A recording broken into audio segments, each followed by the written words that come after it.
Prism द्वारा प्रकाश का अपवर्तन। उद्देश्य प्रिज्म द्वारा प्रकाश के अपवर्तन को समझना। आपतन कोण, अपवर्तन कोण, निर्गत कोण, विचलन कोण और प्रिज्म कोण को जानना। प्रिज्म में 2 त्रिभुजाकार आधार और 3 आयताकार पार्श्व पृष्ठ होते हैं। यह पृष्ठ एक दूसरे पर झुके होते हैं। 2 पार्श्व फलकों के बीच के कोण को प्रिज्म कोण कहते हैं। प्रिज्म को पेपर शीट पर इस प्रकार रखिए कि इसका त्रिभुजाकार फलक आधार बन जाए और पेंसिल या पेन की सहायता से प्रिज्म की सीमा रेखा खींचिए।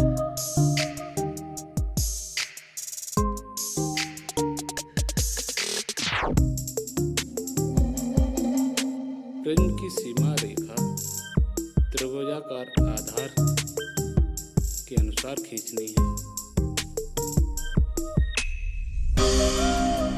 अब ये त्रिभुजाकार शेप बन चुकी है।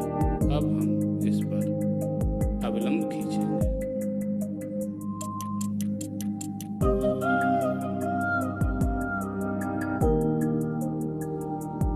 अवलंब को खींचकर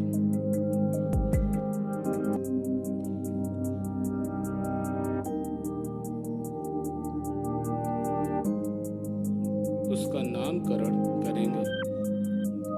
इस अवलंब का नाम n.n।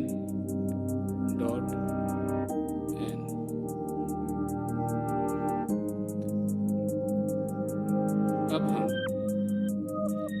प्रिज्म के किसी एक अपवर्तक पृष्ठ AB से कोई कोण बनाते हुए एक सरल रेखा PE खींचेंगे।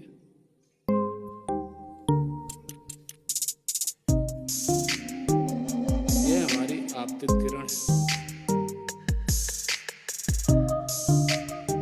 PQE।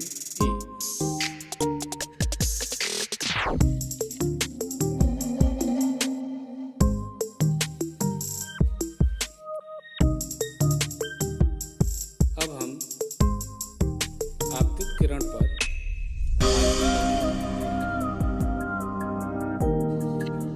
एक एक करके आपतित किरण के ऊपर हम आरपेन लगाएंगे।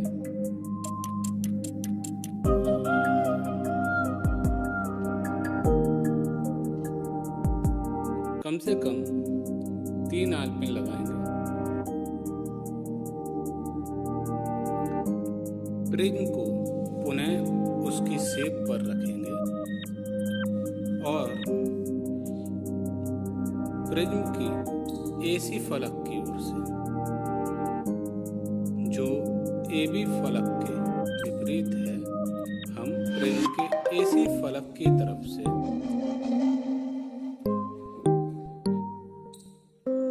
PQE पर जो आलपेन लगी हैं उन्हें हम देखेंगे।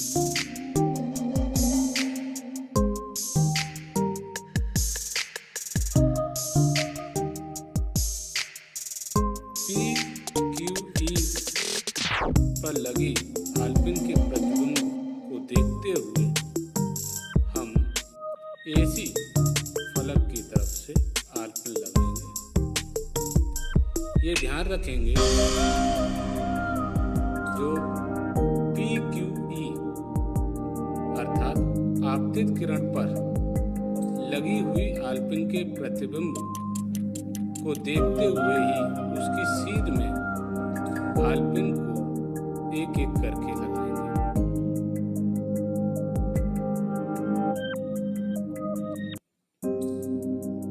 आलपिन सीधी रेखा में लगानी है और प्रिज्म के AC फलक की तरफ से देखते हुए लगानी है।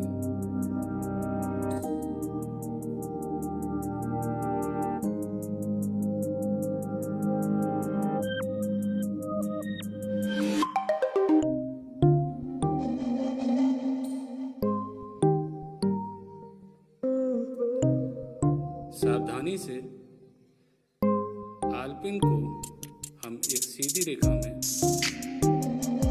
प्रतिबिंब को देखते हुए लगाएंगे। अब ऐसी फलक की तरफ आलपिन हमारी लग सके।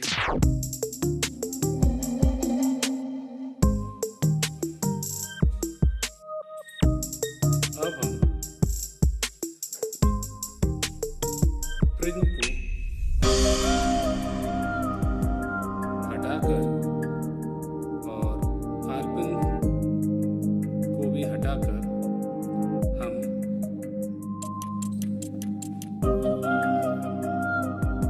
उसके ऊपर एक सीधी रेखा खींच लेते हैं।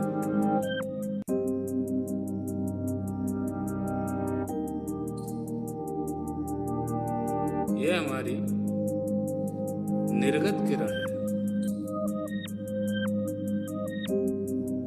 इस पर पुनः हम आलपिन लगा देते हैं।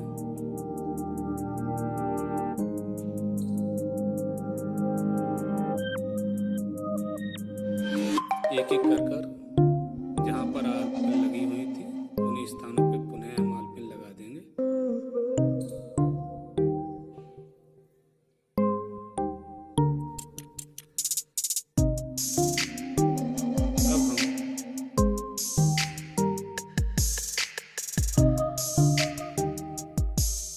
अवलंब खींच लेते हैं।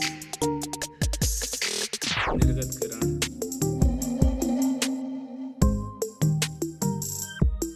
और प्रिज्म से ये अवलंब हमने खींचा है। अवलंब का नामकरण एम डैश। अब हम निर्गत किरण और आपतित किरण जो हमारी PQE आपतित किरण है उसे हम निर्गत किरण से जोड़ लेते हैं।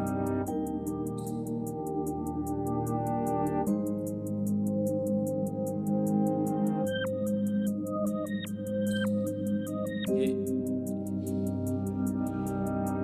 आपतित किरण और निर्गत किरण को हमने जिस किरण के माध्यम से जोड़ा है वह हमारी अपवर्तित किरण है। आपतित किरण और अवलंब के बीच में बना हुआ कोण आपतन कोण कहलाता है।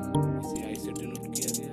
और अपवर्तित किरण और अवलंब के बीच में बना कोण अपवर्तन कोण कहलाता है। इसे आर से डिनोट किया गया। और अवलंब और निर्गत किरण से बना हुआ कोण निर्गत कोण कहलाता है। इसे ई से डिनोट किया गया है। आपतित किरण को डॉट डॉट करके आगे बढ़ाएंगे।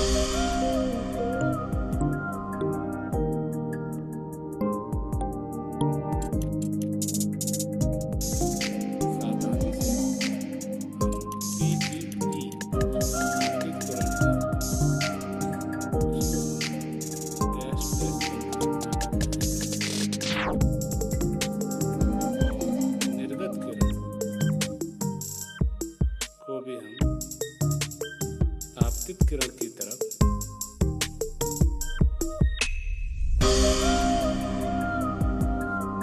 खींचेंगे।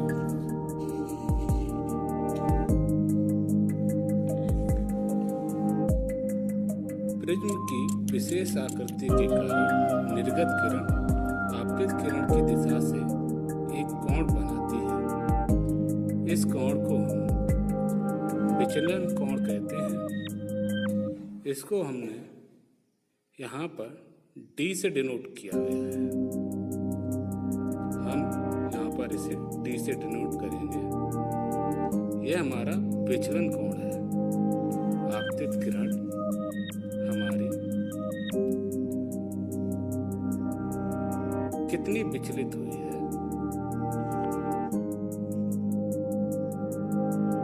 कि निर्गत किरण और आपतित किरण को डैश करके आगे बढ़ाया है।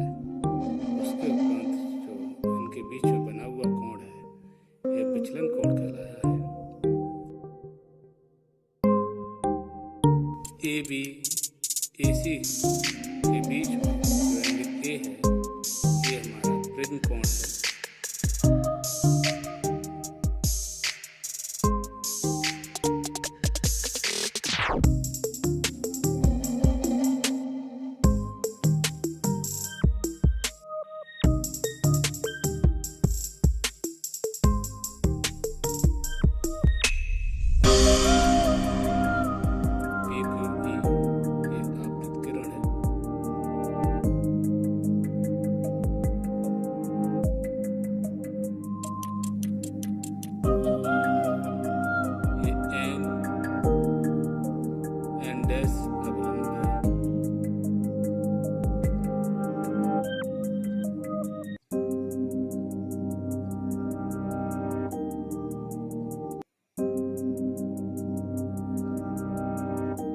एफ आर एस निर्गत किरण है।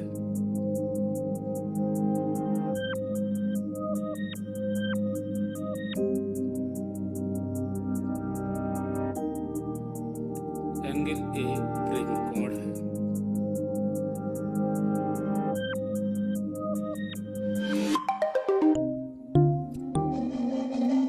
एंगल डी विचलन कोण है।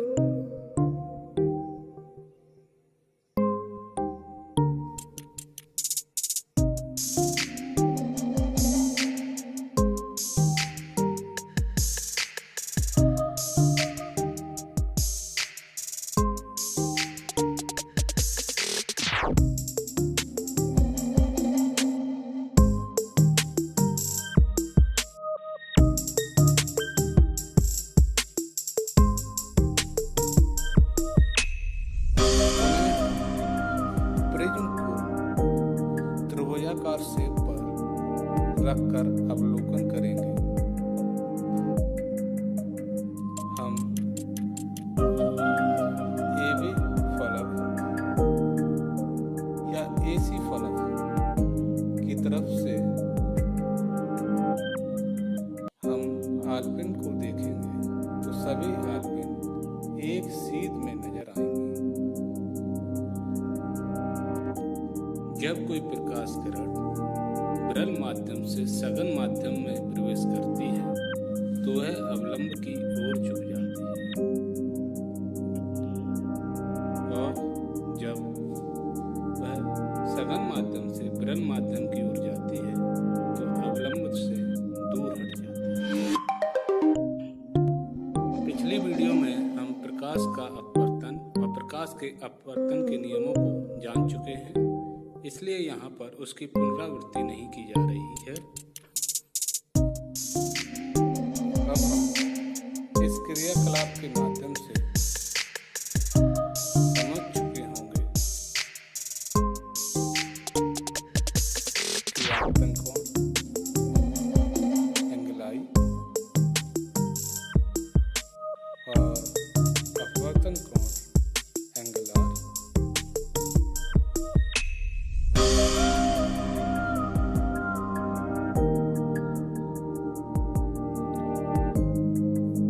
एंगल ई निर्गत कोण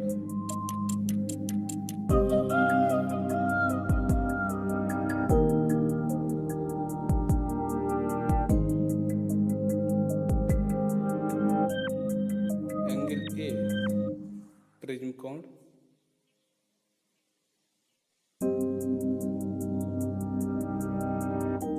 एंगल डी विचलन कोण। इस क्रियाकलाप के माध्यम से हम प्रिज्म द्वारा प्रकाश का अपवर्तन और आपतन कोण, अपवर्तन कोण, निर्गत कोण, विचलन कोण और प्रिज्म कोण को समझ चुके